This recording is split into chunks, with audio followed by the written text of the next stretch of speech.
the Chase Thomas Podcast, for people who have nothing but time to kill. Lost. Big picture, Alex Anthopoulos told the season ticket holders yesterday they are buyers. They're not going to be sellers. So they're going to have to adjust something. And Michael Harris hopefully gets back in mid-August and Max Fried gets healthy, because I think they even understand with what they have right now, they're not going to win. So instead of losing my mind about it, we try to think big picture and say, okay, let's see where this team is on July the 30th when the trade deadline comes and goes. So if you were Alex Anthopoulos at this moment, because it seems like you might go the other way, would you be a seller at this? Because people think tear down, but seller can just be trading Max Fried and just riding out the rest of it. Like, it could just be something that's similar. Like, that's how we looked at it with the Hawks. And one of the more frustrating things with the Hawks was just sitting on Kevin Huerter for too long and then losing him for nothing, basically. Sitting on for John Collins too long. There's nothing wrong with just like selling high in a little way, where you just look at it, you're like, the odds just aren't great. But then you look at the rest of the NL and you're like, if we do a little, I mean, obviously the Phillies are the juggernaut, but we'll see. You might miss the Phillies depending on how the seeding unfolds. They might get upset by somebody else. And I mean, the Diamondbacks, they weren't feeling like they were a World Series team at this time last year. And baseball is just a little bit different in that regard, where here, me being a Tennessee guy, like, one of the things that was kind of crazy is the best team Tennessee's had ever, and maybe the best college baseball team of all time in 2022, didn't make it to Omaha. They got upset in the Supers.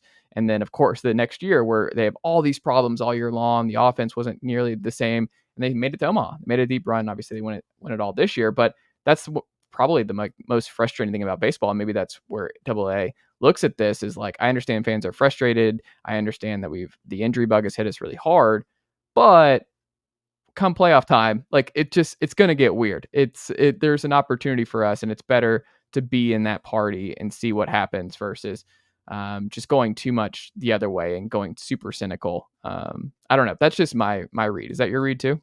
Yeah, I think you have to look at, like you said, Chase, the two World Series teams last year. Texas, I mean, they closed out the season on a horrific run. The Diamondbacks, you talked about them. I don't know how they did what they did winning those last two games in Philadelphia. The Braves in 21, and even, the opposite, the Braves the last two postseasons coming apart at the seams, despite all of the records, especially that they set last year. Are you peaking at the right time? And if your staff is healthy, if you have your top three in Sale and Lopez and Fried, then you kind of like your chances. But if they have to do something with this lineup right now, because your corner outfielders aren't even hitting 200. And I'm sorry, I'll never forget 21, and I appreciate Adam Duvall for that. But I mean, defensively, offensively, he's a major liability now. And I've said this on social media a few times as well. Either he has an injury that we don't know about, that no one's revealing, or the end is just here for Adam Duvall, because he's clearly not the same player, nowhere near the same player he once was. So in the outfield, you got to make some moves. You just have to. What would you think the reception would be from the fan base? Like, if you took calls the day after Double H, let's say he trades Max Fried and maybe, I don't know, Travis d'Arnaud. What do you think the reaction would be? Because one of the interesting things about the Braves is, obviously, they've been the most stable organization in Atlanta for many years. It's just normal that they're competing year over year. This year, it certainly seems like, at least from the outside and talking to my friends and just monitoring social media, that most Braves fans are ready to hit the eject button. I think their AA actually has the goodwill of the fans. My interpretation would be, if he sold, this might be one of the rare occurrences this summer where I think fans would not be mad at the Braves just being like, it's not our year. Do you feel the same? I may steal that from you, Chase. I may put that Okay. out on the media, and we may take some calls. If the Braves are sellers, how would you feel this year? It's a good question, because obviously when you're losing in social media, there's a lot of negativity anyway on social media. But going back to what you said, I think a lot of people would feel that it's the right thing to do. And home team Brandon Leak, who does the locker room 6 to 10 weekdays, the morning show on the Fan, he kind of brought it up for the first time. What about trading Max Fried? The issue we have now is the injury. Is he healthy? Is someone going to be, and all it takes is one team, would somebody be willing to roll the dice that Max Fried is going to come back healthy? Because I think you can get from a team like, I don't know, the Yankees, even the Dodgers, where I think he's going to sign anyway, here, because they're going to be the ones to offer him all the money.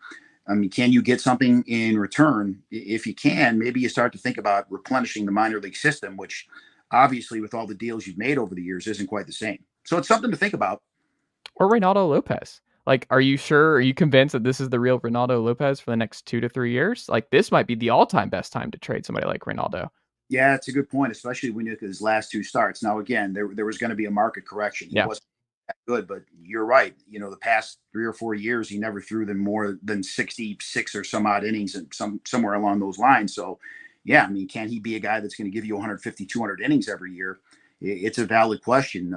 Do you think that this is as good as it's going to get, and maybe you can get something for him now that you won't in the future? All valid questions that probably Alex Anthopoulos is behind the scenes bouncing around right now, thinking about in his head. Final thing on the Braves. I think this season, one of the weirdest parts about it is just that the lineup has had so many problems. Like, everyone's focusing on the injuries a little bit, but the lineup, it's like Ozzie was, I mean, it hurts that Ozzie is going to be gone for a while, heart and soul of the team, but he's had a rough year by and large. I mean, Ronald Acuna was average before he was knocked out for the year. You look at Matt Olson is having just a brutal season on his end. Austin Riley, slow start. Who, in your estimation, though, is the most surprising just season-long slump in the lineup? Who is just, you just see every night, you're like, I just cannot believe he's having this kind of year?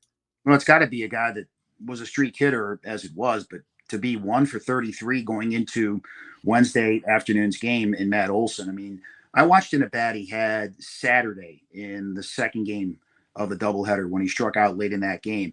And he had it written all over his face, his body language. He strikes out during that at bat.